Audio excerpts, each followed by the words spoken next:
안녕하세요 여러분. 여러분의 화학 선생님 신미연 선생님입니다.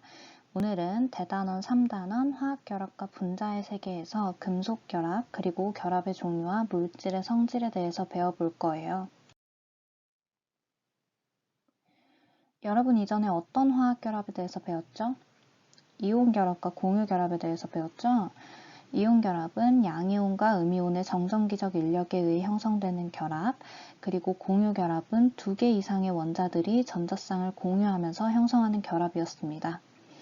이온결합은 주로 금속 원소와 비금속 원소의 결합이었고, 공유결합은 비금속 원소와 비금속 원소의 결합이었습니다.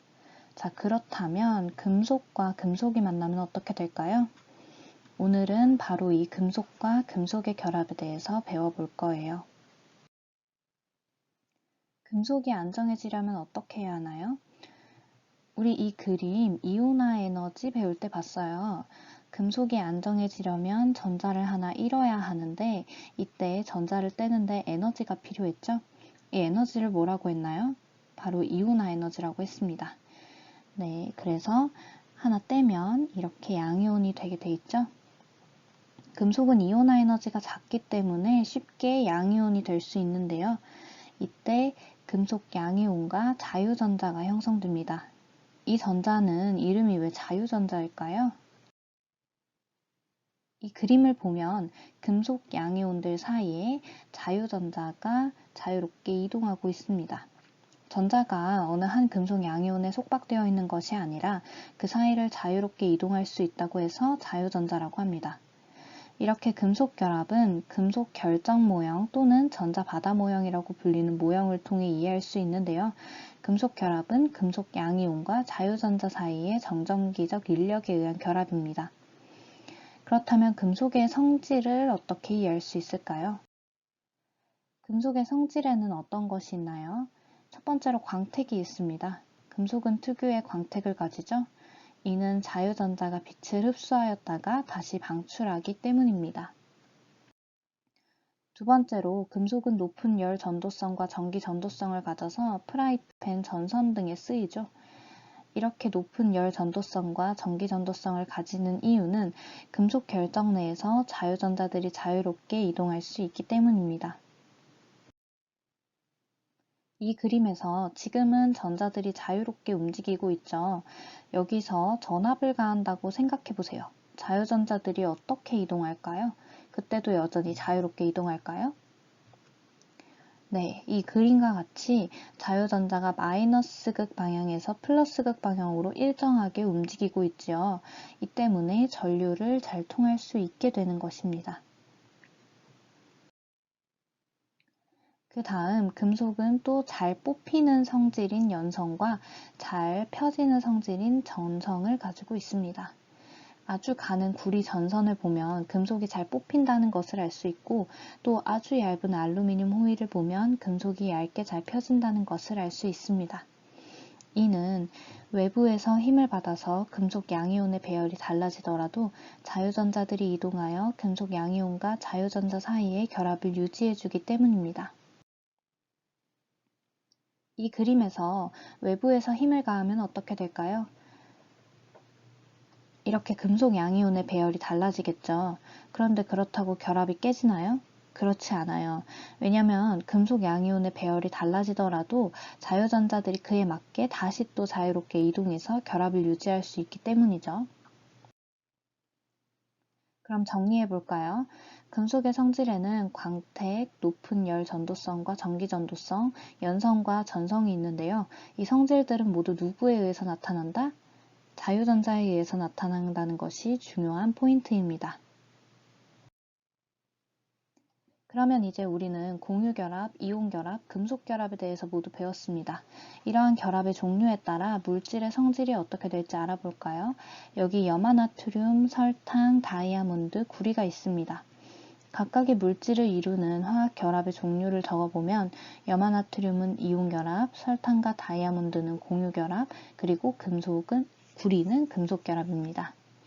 물에 대한 용해성은 어떻게 될까요? 네, 염화나트륨과 설탕은 물에 잘 녹아요. 우리 주방에서 요리를 할 때 설탕과 소금은 물에 잘 녹지요. 그러나 다이아몬드와 구리는 잘 녹지 않습니다. 전기전도성은 어떨까요?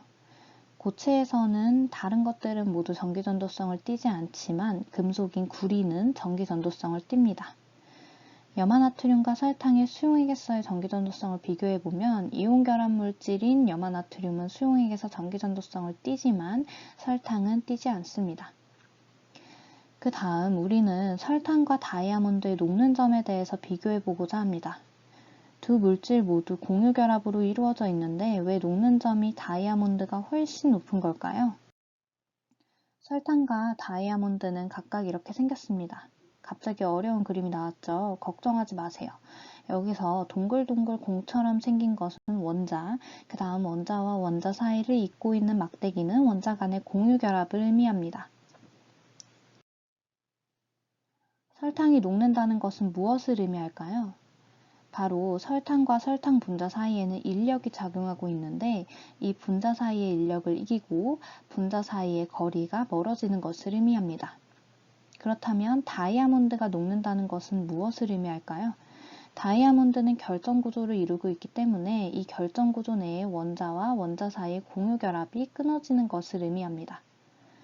분자 사이의 인력보다 원자와 원자 사이의 직접적인 공유결합이 훨씬 더 강하기 때문에 공유결합을 끊는 것이 더욱 힘들고 더 많은 열에너지가 들어가겠죠. 그 말인즉슨 더 높은 온도여야만 녹을 수 있다는 것입니다. 따라서 녹는 점은 설탕보다 다이아몬드가 훨씬 높습니다. 그렇다면 이제 결정의 종류에 따른 특징에 대해 비교해 보겠습니다. 결정성 고체는 분자 결정, 공유 결정, 이온 결정, 금속 결정으로 나뉘는데 분자 결정은 분자로 이루어져 있고 이 결합력은 분자 사이의 인력입니다. 공유 결정은 원자로 이루어져 있고 결합력은 공유 결합력이지요.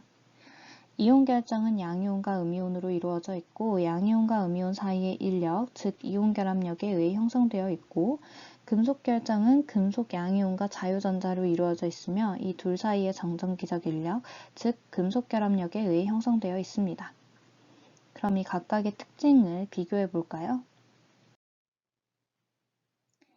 왼쪽부터 차례로 금속 결정, 이온 결정, 분자 결정, 공유 결정이 있습니다. 첫 번째 질문. 고체 상태에서 전류가 흐르는지 보면 오로지 금속 결정만 고체 상태에서 전류가 흐릅니다. 이제 이온, 분자, 공유 결정이 남았습니다. 두 번째, 액체 상태에서 전류가 흐르는지 보면 오로지 이온 결정만 액체 상태에서 전류가 흐르죠. 그 다음 분자 결정과 공유 결정을 구분할 때 누가 더 녹는 점이 높으냐고 묻고 있습니다. 방금 한 것을 떠올려 보면 분자 사이의 인력을 끊을 때보다 공유 결합을 끊을 때 더 큰 에너지가 필요하므로 공유 결정이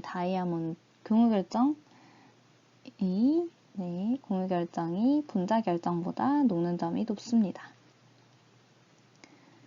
자, 그렇다면 맨 아래를 보면 맨 왼쪽부터 차례로 금속 결정, 이온 결정, 공유 결정, 분자 결정이 되었죠. 각각의 예시를 보면 구리, 철, 나트륨, 염화나트륨, 황산마그네슘, 흑연, 석영, 다이아몬드, 드라이아이스, 아이오딘, 얼음 등이 있습니다. 이것은 일부의 예시일 뿐 더 많은 물질이 있다는 것 모두 아시죠? 자, 그렇다면 여기서 거꾸로 수업 영상을 잘 보고 오는 착한 학생들을 위해서 선생님이 깜짝 퀴즈를 준비했어요. 이 퀴즈의 존재는 거꾸로 수업 영상을 본 우리끼리의 비밀로 하고 있도록 해요.